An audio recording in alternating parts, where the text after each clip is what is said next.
Bismillahirrahmanirrahim. Je vais ouvrir la dernière séance avant la table ronde. Permettez-moi de vous souhaiter la bienvenue pour cet après-midi. Et les thèmes qui seront traités cet après-midi sont des thèmes qui sont liés à la réalité. Donc tous les intervenants, c'est des décideurs, c'est-à-dire, vu l'information qu'ils ont, ils peuvent prendre des décisions, soit la transmettre au plus haut pour les politiciens. Donc ça, c'est très très important. Donc les applications de ce qu'on appelle le système d'information est très très important à ce stade-là, et c'est la clé du développement et la clé de la prise de conscience de l'importance de la circulation de l'information. Alors, il y a trois intervenants. Il y a M. Yamoumri Sihmed, ministère de la fonction publique et de la modernisation, qui va intervenir sur le partenariat pour un gouvernement ouvert. C'est ce qu'on demandait tout le temps, c'est d'avoir un gouvernement ouvert. Ce n'est plus une boîte noire, c'est une boîte ouverte où on peut, c'est-à-dire ouvert, c'est-à-dire qu'on peut discuter entre le gouvernement et le citoyen. Le deuxième intervenant, c'est M. Aït Talib Ali Mustafa, qui appartient au commissariat au plan, qui est responsable du système d'information géographique. Il vient de finir le recensement du pays, et le système d'information géographique leur permet de situer les points de l'information dans l'espace, et ça c'est très important. Le troisième, c'est M. Mrida, qui doit intervenir sur le droit à l'eau et les systèmes d'information. Ça c'est aussi très important. C'est toujours les trois thèmes sont des thèmes de... Alors, je n'ai pas l'affiliation de M. Mrida. Alors, il est professeur à la faculté des sciences de Kenitra, et c'est très important de parler aussi des systèmes d'information de l'eau pour pouvoir gérer cette ressource qui devient de plus en plus malheureusement rare. Donc, je cède la parole à M. Yamoumri Ahmed du ministère de la fonction publique pour nous faire part de son intervention sur le partenariat pour un gouvernement ouvert. Tout d'abord, je tiens à remercier les organisateurs de ce colloque. C'est vrai, le fait de se retrouver ici dans un colloque, je dirais, scientifique, qui parle de l'eau, géospatiale, donc c'est des termes effectivement techniques et qui sont très loin de la fonction publique. Alors je me demande qu'est-ce que je suis en train de faire ici. Peut-être parler du partage, mais partager quoi? Partager l'information. Est-ce que le ministère de la fonction publique est en mesure de partager l'information dont il dispose? Est-ce que le ministère peut créer une dynamique au sein du gouvernement, au sein des autres administrations pour partager l'information? Je crois que oui, sachant que le Maroc a récemment mis en place un projet de gouvernement ouvert. C'est un projet qui s'inscrit dans la politique de la gouvernance, du renforcement de la gouvernance publique au Maroc. C'est un projet qu'on a lancé avec l'OCDE, donc l'Organisation de coopération économique et de développement. Donc c'est une instance internationale qui regroupe 34 pays, y compris, je dirais, les plus grands pays du monde. Là, le projet est lancé et le Maroc est appelé à s'ouvrir davantage. Pourquoi s'ouvrir? S'ouvrir d'abord sur les citoyens. On parle du printemps arabe. On parle des demandes des citoyens, on parle des demandes de l'entreprise, des partenaires, des universitaires, des étudiants. Donc le gouvernement, quel que soit ce gouvernement, est appelé à s'ouvrir, est appelé à écouter les doléances, à écouter le citoyen. C'est un projet qui a pris naissance aux États-Unis en 2009, le premier jour de l'investiture du président Obama.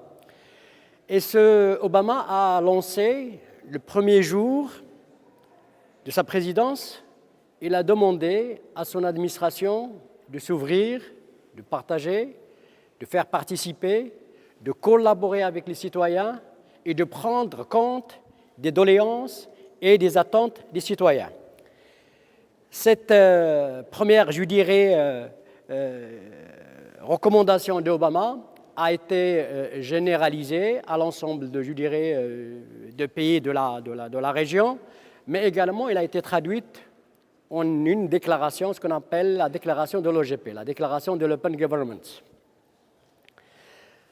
Donc, comme je vous ai dit, il y a des demandes des citoyens. L'administration est plus ou moins opaque, donc il est appelé à s'ouvrir, écouter les citoyens et traduire ces attentes en projets concrets.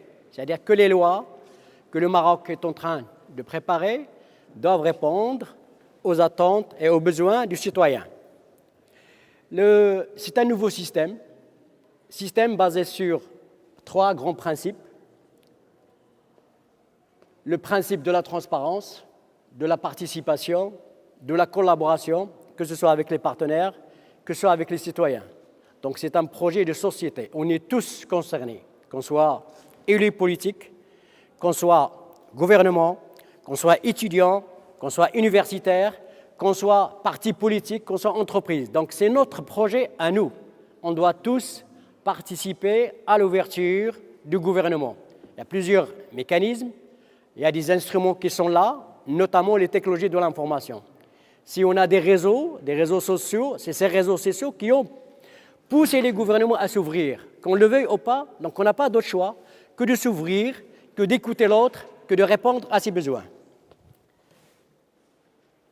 Donc les 3 principes, pourquoi 3 principes? La participation, la transparence et la collaboration. Comme je vous ai dit tout à l'heure, il y a l'OGP, donc l'Open Government. C'est une instance, c'est une initiative qui a été créée par un ensemble de pays, 8 pays, notamment les États-Unis, le Brésil, l'Afrique du Sud, donc les grands pays, pas la France. La France, c'est récemment, c'est en 2014 qui vient de rejoindre l'OGP.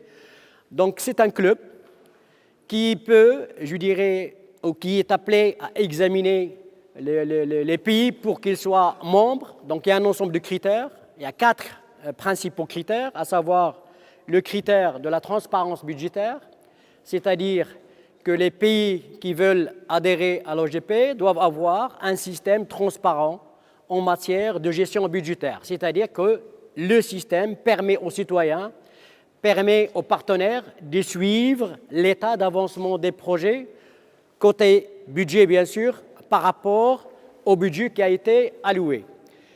Le deuxième critère qui a été retenu, c'est ce qu'on appelle la démocratie participative ou l'engagement citoyen. C'est-à-dire que les gouvernements sont appelés à mettre en place un système permettant la consultation, permettant aux citoyens de consulter les textes et règlements qui sont en train d'être préparés par le pays. Donc ils peuvent émettre des remarques, ils peuvent émettre des recommandations, ils peuvent émettre des propositions. Donc c'est le système de consultation entre le citoyen et le gouvernement à travers les systèmes, notamment les systèmes d'information. C'est le cas, le Maroc a récemment mis en place le site web du secrétariat général du gouvernement.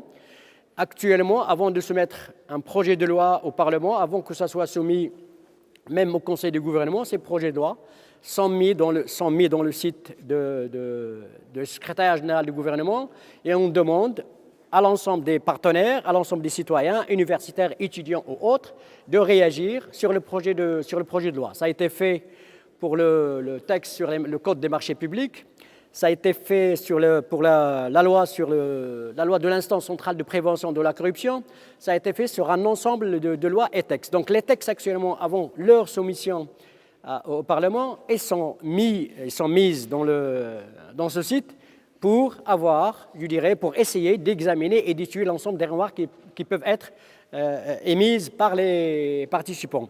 Le troisième critère, c'est le critère de la déclaration du patrimoine. Et l'objectif à travers, c'est-à-dire que les pays qui veulent adhérer à cette initiative doivent mettre en place un système de déclaration des patrimoines. Ce système concerne uniquement les élus et les hauts fonctionnaires de l'État. C'est-à-dire que les hauts fonctionnaires de l'État, une fois, je dirais, en service, ils doivent déclarer l'ensemble des biens, que ce soit des biens, je dirais, enfin les biens notamment matériaux. Mais le système qui a été mis en place par l'OGP, il exige à ce que ces patrimoines doivent être publiés. Bon, ce n'est pas le cas du Maroc. C'est vrai qu'on a un arsenal de textes en ce qui concerne la déclaration du patrimoine, mais on n'a pas encore un système de publication, un système de consultation. Et c'est vrai qu'il y a très peu de pays ayant mis en place, notamment les pays nordiques, la Suède, la Finlande et d'autres pays qui ont mis en place un système de consultation, mais un système de publication des biens dans les sites. La France a récemment mis en place un système de consultation, c'est-à-dire que si on est intéressé par savoir si un élu quelconque, un haut fonctionnaire a abusé en quelque sorte de ses fonctions, on peut aller à la préfecture et consulter ces biens, moyennant bien sûr une déclaration. Donc pour le cas du Maroc, on ne peut pas encore, je dirais, consulter, mais le système de déclaration est obligatoire, donc on a une dizaine de lois. Le quatrième critère et le dernier de l'OGP, c'est l'accès à l'information. Donc l'accès à l'information, ce système exige à ce que les pays qui veulent adhérer à cette initiative doivent avoir un système d'accès, c'est-à-dire un système de données ouvertes, c'est-à-dire l'accès des citoyens à l'information. Donc pour le cas du Maroc, on vient de mettre en place un projet de loi. C'est un projet de loi qui a créé beaucoup de débats, qui prévoit la circulation de l'information et l'obligation de l'administration pour qu'il diffuse l'information via le site pour instaurer un système de proactivité de la diffusion de l'information. C'est-à-dire qu'à chaque fois qu'il y a une information qui a été produite par une administration, elle doit être mise en ligne et permettre également aux citoyens de la consulter, je dirais, d'avoir cette information. Moyennant, il y a une procédure qui est prévue dans ce projet de loi.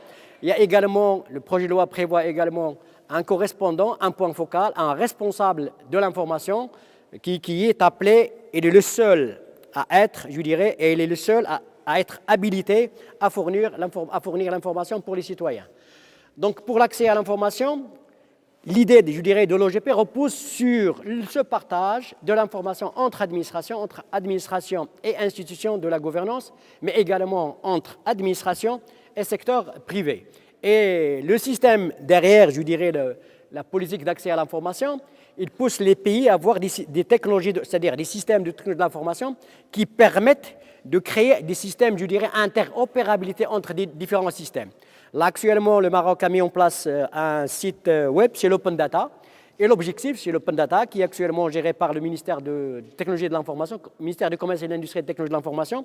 C'est un système qu'on souhaite, et dans Now, qui sera, je dirais, qui constituera la base du partage de l'ensemble de l'information produite par les administrations.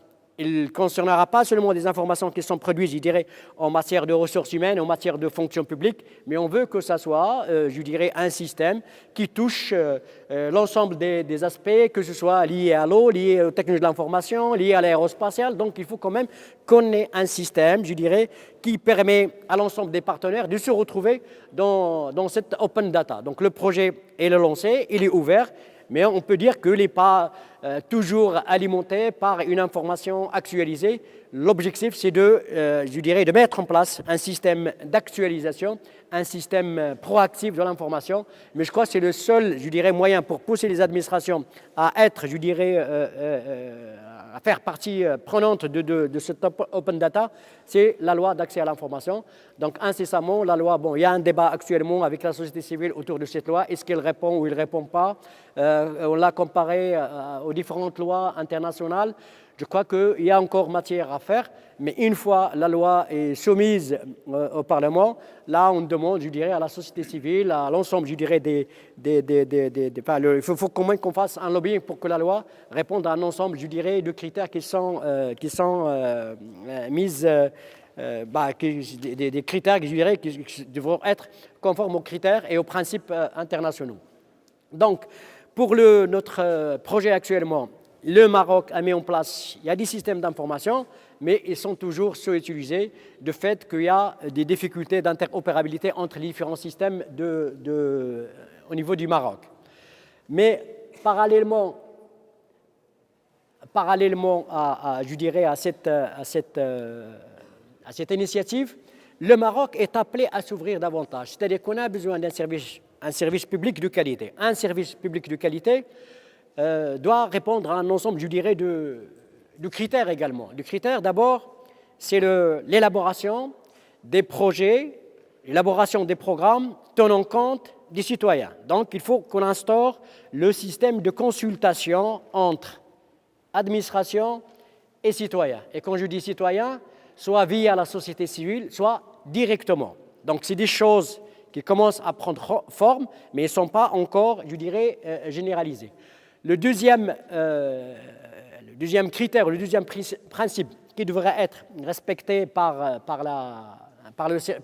l'administration pour un meilleur service public, c'est la reddition de comptes. Donc la reddition de comptes, c'est-à-dire que les administrations, une fois ils s'engagent à réaliser un ensemble, je dirais, de programmes, de projets, il faut quand même qu'on instaure un système de contrôle, un système d'évaluation des politiques publiques globales de manière générale. Donc, le système ou le principe de la reddition de comptes, c'est un principe qui est constitutionnel, il doit être mis en œuvre.